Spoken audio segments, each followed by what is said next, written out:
Salve, salve, moçada! Estamos iniciando aí a nossa aula de introdução às leis trabalhistas. Eu sou o professor Henrique, né? Então, hoje começa a nossa trajetória aí, né, da sexta-feira das aulas do nono ano do Educa Recife. Hoje eu estou acompanhado de Anderson, nosso intérprete de Libras, né, que faz esse trabalho sempre muito importante para que as nossas aulas sejam acessíveis a todos e todas. E também estou acompanhado do meu querido professor Luciano. E aí, cara, tudo bom? Tudo bom, gente? Tudo certinho com vocês? Então, a gente está aqui já acompanhando o chat.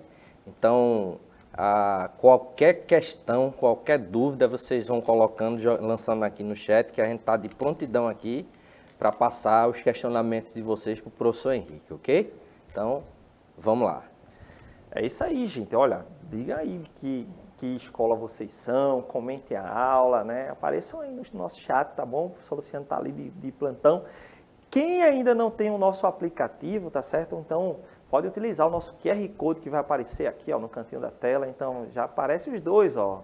Tá ficando melhor, cada dia melhor. Agora a gente tem aí, né, quem é do sistema Android ou do sistema iOS, né? Basta, né, fazer a leitura aí do código e já baixar o nosso aplicativo do Educa Recife. Ah, professor, mas eu não estou conseguindo fazer isso agora. Faz depois, vai lá na loja de aplicativo e procura lá o Educa Recife.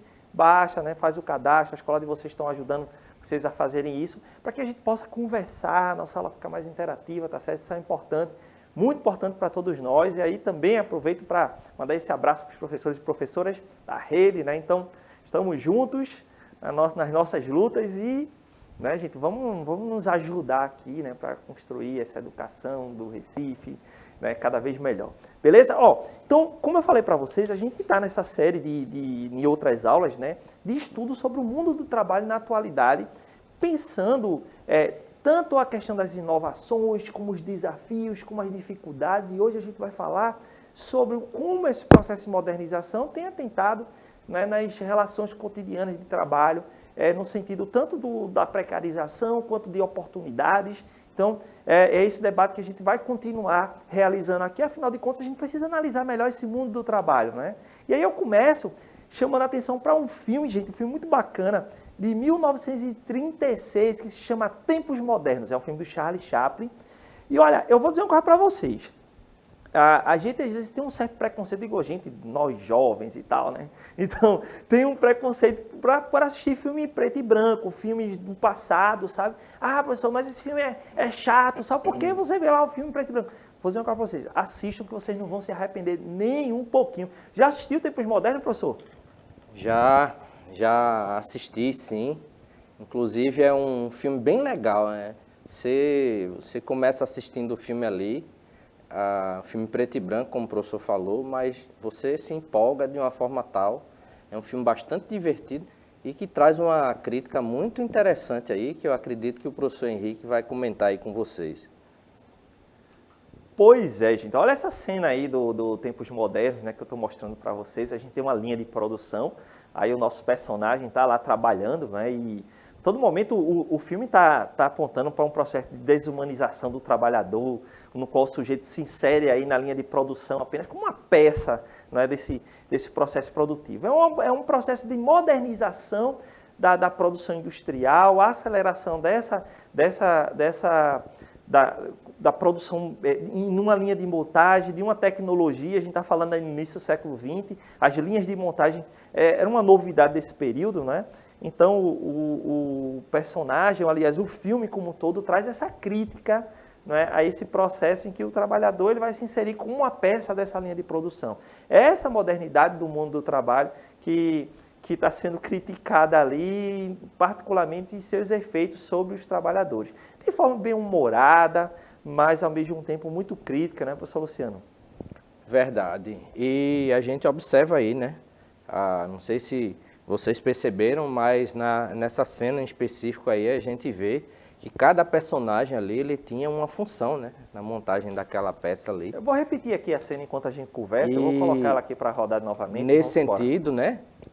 A gente observa aí uma das características aí dessas fábricas, né, que surgem aí logo após a Revolução Industrial, é que ela vai aliar uma coisa que já existia, né, desde o final da Idade Média, que era a divisão do trabalho, né? Então, carpintaria, por exemplo, né, não era mais o carpinteiro que fazia toda a peça, mas ele dividia, né, com os artesãos que trabalhavam ali junto com ele, os aprendizes. E aí a gente vê essa lógica, né, sendo utilizada aí na fábrica, porém, né, é tudo automatizado, né? Então a gente tem aquela lógica da divisão do trabalho. Observe que na peça, um personagem aperta o parafuso, outro dá uma batida, e cada um cumpre uma função, porém a gente tem aí a utilização das máquinas, né? Então, que mostra uma certa modernização dessa questão da produção, né, professor? É isso aí, Luciano. Então a gente tem uma crítica a esse processo, né, de modernização do trabalho lá no início do século XX, da introdução das linhas de montagem, daquela ideia de não perder tempo nenhum na produção, né? Afinal de contas, é preciso utilizar, produzir mais em menos tempo possível. E aí o filme traz essa lógica, essa crítica, né, como eu disse, bem-humorada, mas ao mesmo tempo nos permite pensar esses impactos de um processo de modernização sobre o trabalhador, sobre as relações de trabalho. E aí isso nos possibilita agora pensar, e hoje? Né? Se na década de 30 nós tínhamos aquelas críticas às linhas de montagem, aos equipamentos que estavam sendo utilizados ali, hoje o que é que nós podemos dizer, tá bom? Então, aí a gente vai apontar direitinho nossos objetivos. Na aula passada a gente estudou esses desafios do mundo do trabalho, dentro da globalização, das inovações tecnológicas. Hoje a gente vai continuar nessa pegada, mas a gente vai pensar basicamente, né, os desafios do mundo do trabalho, considerando os problemas e as possibilidades. Então aí, gente, nesse sentido, né, a gente vai pensar justamente assim alguns pontos, né? No atual cenário de crise, né, nós temos aí, eu tenho chamado a atenção para vocês sobre esse cenário, nós temos aí uma porcentagem de cerca de 12% da população que está desempregada, tá certo? Então esse é um dado muito importante e muito sério, porque é difícil a gente pensar esse mundo do trabalho em condições que sejam de fato saudáveis para o trabalhador, para a trabalhadora, diante do desemprego tão grande. Então, 12% dessa população ativa, eu coloquei em vermelho, a população ativa é justamente a idade, né, de se inserir no mundo de trabalho, do mundo do trabalho, já a população de maior, né, que a legislação garante todos os seus direitos, quando inserido no mundo do trabalho, claro, que está desempregada. E aí muitas pessoas acabam indo buscar o mercado de trabalho informal, também destaquei aí o termo mercado de trabalho informal, porque é algo que a gente tratou em outra aula, né? É o que caracteriza esse mercado de trabalho informal. Então volta aí, vai lá no nosso canal no YouTube para vocês verem, mas de modo geral é aquele trabalho que não está bem registrado, né? Não estão com todos os direitos assegurados. E aí o nosso robozinho está dizendo, isso é realmente perigoso para os trabalhadores e trabalhadoras, né? Vou dizer uma coisa para vocês, gente. Diante da crise no mercado de trabalho, muitos trabalhadores e trabalhadoras vão ter que se virar, né? Buscar outras alternativas, outras formas de, enfim, se virar para sobreviver. E aí nós estamos aí diante dos desafios do trabalho por conta das tecnologias, por conta da globalização, temas que a gente tem trazido aqui para nossas aulas, tá? Ao mesmo tempo que também vivenciamos esse cenário de desemprego, de franco desemprego. Então a gente tem dois processos paralelos. Um é uma crise que ocorre no nosso país, que implica sobre o mundo do trabalho, que impacta o mundo do trabalho. Do outro lado, a gente tem todo um processo de inovações tecnológicas, como eu destaco aqui. Paralelamente à crise no Brasil, as relações de trabalho são impactadas pelas novas tecnologias em todo o mundo. Então, vejam que é difícil a gente congregar, juntar esses elementos aí e pensar em relações saudáveis para nós. Mas, bom, quais são os caminhos? E aí, gente, nós precisamos pensar, né, num termo que impacta o mundo do trabalho, né, hoje tem sido discutido bastante, que é uberização do trabalho.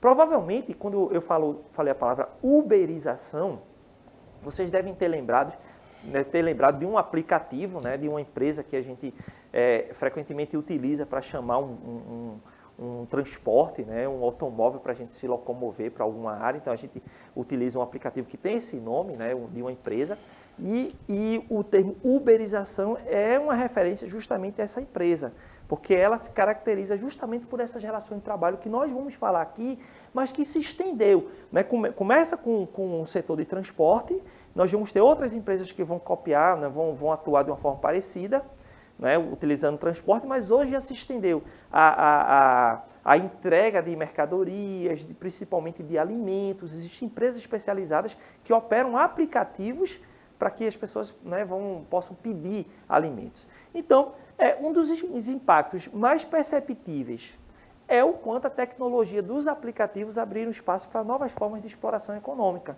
Então, de fato, né, provavelmente vocês, né, quem tem um smartphone, deve ter um desses aplicativos, seja para pedir comida, seja para utilizar, né, o meio de transporte, tá certo? Então, para algum tipo de serviço, vocês estão utilizando algum aplicativo que se propõe a isso. Então, essa é uma das grandes inovações desse mundo, né, dessa tecnologia digital, dessa revolução 4.0, que a gente já tem apontado aqui, tá certo? Agora, como é que ela aparece no mundo do trabalho, especialmente quando a gente fala de uberização? Então, ó, sem se restringir ao uso dos aplicativos, e aí a gente pode ir até para além dele, entendemos por uberização um sistema de trabalho mais informal. Então, ele é caracterizado mais pela informalidade.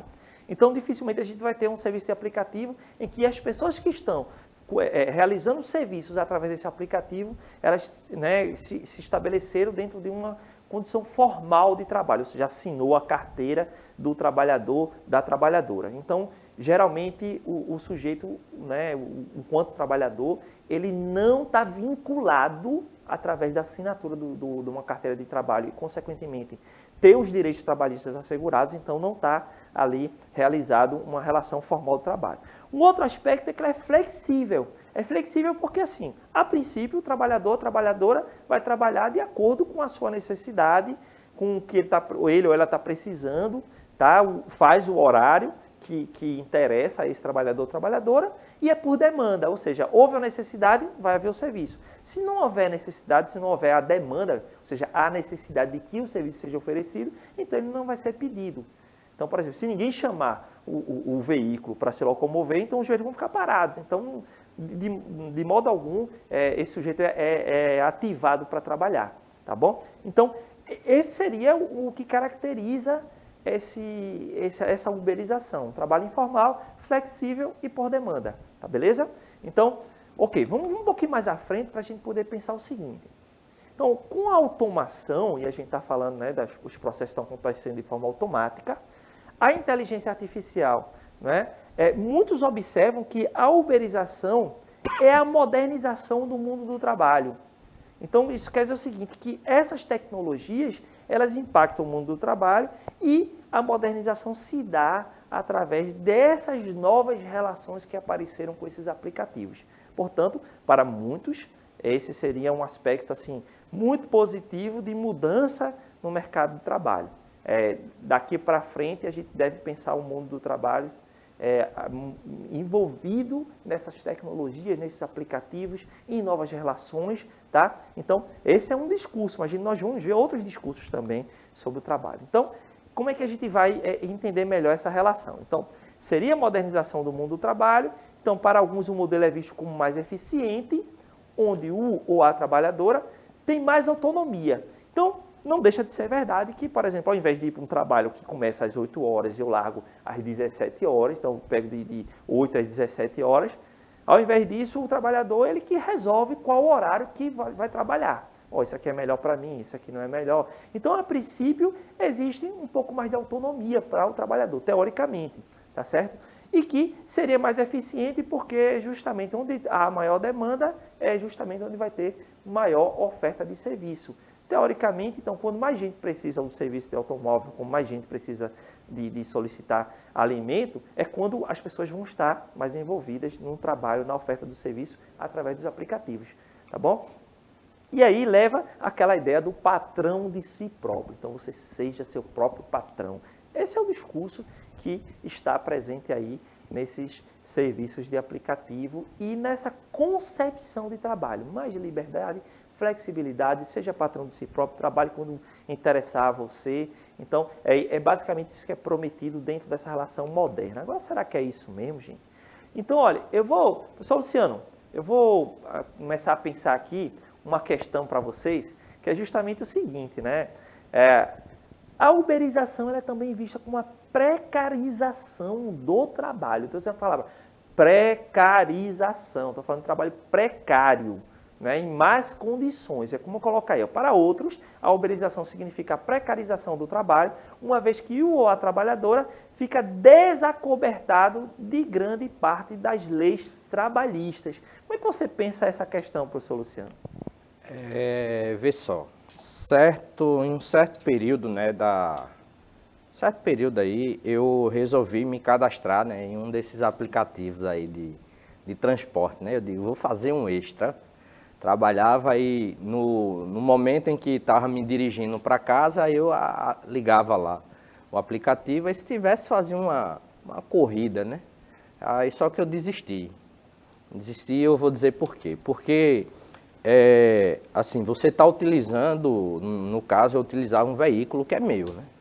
Então, a empresa, ela tinha parceria somente nesse sentido, né? Encaminhava as corridas, aí você fazia, mas tudo que acontecer com você ali, ou com o seu veículo, a responsabilidade é sua.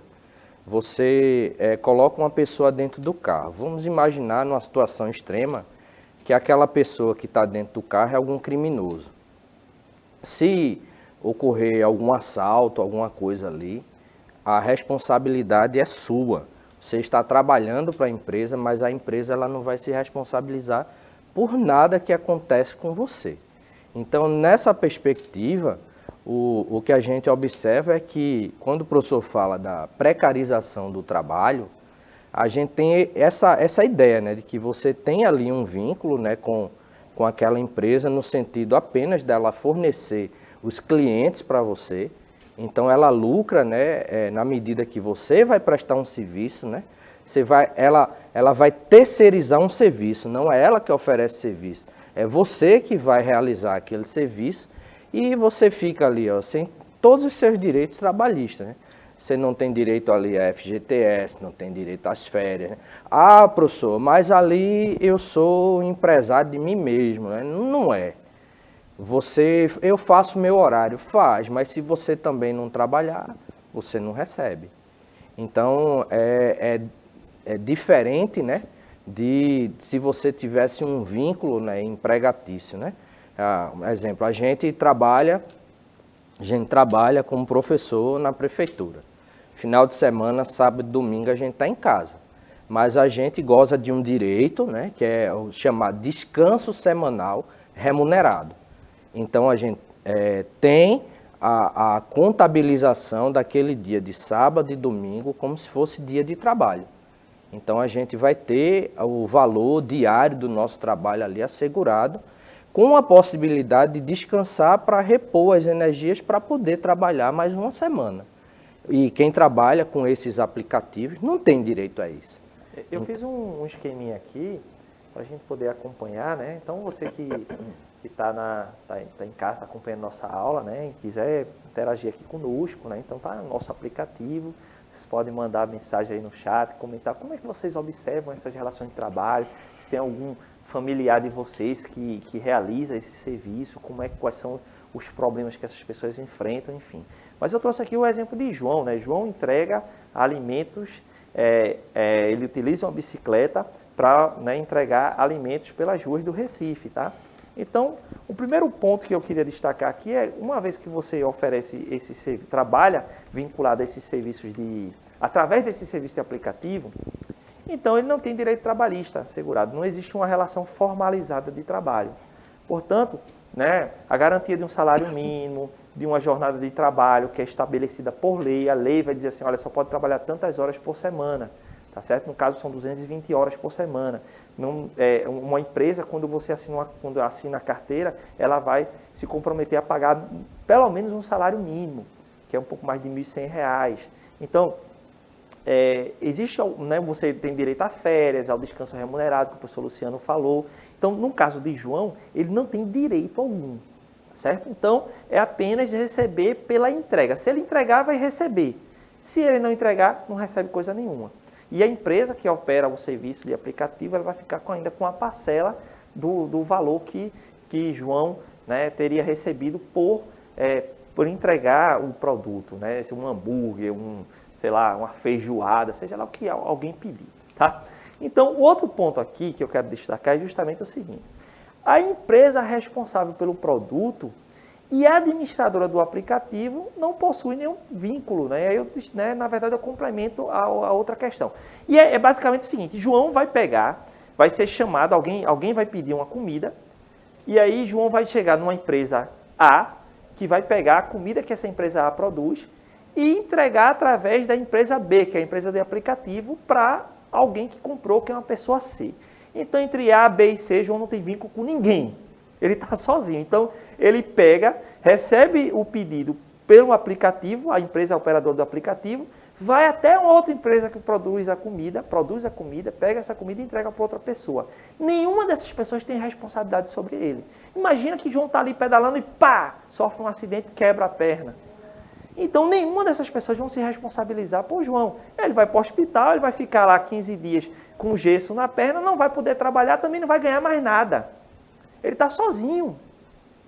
É o contrário, por exemplo, se ele tivesse numa relação formalizada, se sofrer algum acidente num caminho para o trabalho, ele vai continuar recebendo o seu salário enquanto se recupera. Se passar, né, acima de um período, aí vai, né, ser vinculado ao governo, receber pelo INSS, mas existe um salário. No caso desse trabalhador, ele está totalmente desacobertado, porque ninguém tem responsabilidade sobre a sua condição de trabalho. Uma outra coisa, vou destacar aqui mais uma vez o nosso esquema, muitas vezes, uma parte do salário do dinheiro que João recebe é justamente com o equipamento que ele utiliza. Ele ainda vai pagar pelo equipamento. Se for um motorista de um veículo, ele vai ter que né, colocar óleo no carro, vai ter que fazer a manutenção, comprar pneu, consertar, furar o pneu. É ele que vai pagar tudo. Se é um sujeito com a bicicleta, a gente conhece, né, casos de pessoas que alugam bicicleta, dessas que ficam aí nas ruas, para poder trabalhar. Então o sujeito paga pelo equipamento que, né, obviamente não é dele, para trabalhar para empresas que ele não tem vínculo nenhum, para ficar com uma porcentagem muito pequena. Por isso que a gente fala de um trabalho realmente precário, tá? Então, o outro ponto que eu quero destacar é justamente o seguinte: há pesquisas que mostram que esses trabalhadores e trabalhadoras, no caso de quem usa bicicleta, pedala muitas e muitas horas por dia, muito além de uma jornada básica de trabalho, né, de 8 horas por dia, para conseguir algo compatível a um salário mínimo, muitas vezes menos de um salário mínimo. Então, quer dizer, é patrão de si próprio, tem flexibilidade, tem liberdade, tem não sei o quê, mas vive numa condição realmente muito difícil de trabalho. Imagina essas pessoas que estão pedalando ou usando moto pelas ruas do Recife, entregando o alimento para lá, para cá e tal, para conseguir um salário mínimo no final do mês, juntando tudo e na base de muito trabalho, muito sacrifício, sem parar de trabalhar. Então, quer dizer, isso nos possibilita pensar o seguinte: é interessante esse processo de modernização? É interessante a gente pensar na questão dos novos vínculos, dos novos caminhos e tal, beleza. Mas a grande questão para nós é o seguinte: nós não podemos pensar que esse processo de modernização do mundo do trabalho deva levar para o trabalhador mais precarização. Porque a gente tem estudado aqui em ILT todo um processo de construção de direitos trabalhistas, de luta pelos direitos trabalhistas. E aí, claro, em todos os momentos o discurso de modernização, de novas tecnologias estiveram presentes. Foi na Revolução Industrial, foi no processo de mecanização, de ampliação da mecanização da indústria, das linhas de montagem, etc. Então, todos esses momentos trouxeram novos desafios, é verdade. Mas, ao mesmo tempo, o trabalhador, a trabalhadora estava ali lutando para não se inserir numa condição ainda mais precária. Então, hoje, a grande reflexão é o seguinte: podemos pensar, sim, essa modernização, podemos ver os novos caminhos do mundo do trabalho. É flexibilização, é mais autonomia, mas ao mesmo tempo até quanto isso representa a precarização. Então são questões fundamentais e desafios. Quando eu coloco desafios para o mundo do trabalho hoje, esse é um deles. A gente vai, né, encaminhar daqui a pouco. Você imagina, por exemplo, eu sou professor. Imagina alguém cria um aplicativo e diz assim: agora é professor por demanda. Então alguém vai pedir o aplicativo, aí vai, eu preciso de um professor de história. Aí aparece: não, eu aceito aqui o serviço, eu vou dar aula sobre tal coisa. Não estou exagerando não, porque tem gente que inclusive tem defendido isso. Não é uma profissão. Cada trabalhador vai virar uma empresa, aí eu vou, solicito, é por demanda. Então eu preciso de uma demanda de história, professor Luciano. Aí eu vou dizer, aí o professor Luciano vai lá, aceita pelo aplicativo e vem cumprir o serviço. E aí, como é que isso onde é que ele vai parar desse modo, professor Luciano? É verdade, né? Então, assim, a gente observa, né, que esse discurso aí da modernização, ele traz algumas coisas implícitas com ele, né? Uma delas é essa, né, de que ele disfarça aí essa precarização sob o argumento, né, da modernização. Então, é moderno, certo? Você está em casa e solicitar por um aplicativo um transporte. É verdade, é moderno, né? E cômodo para quem pede muitas vezes. Isso, e cômodo, né? Porque você não vai precisar se deslocar. Se você compara os aplicativos, né, com o táxi, até já existe aplicativo para você chamar táxi também em casa. Mas o aplicativo, o valor da corrida, ele termina sendo menor do que o valor do táxi. Em muitos casos é verdade, né?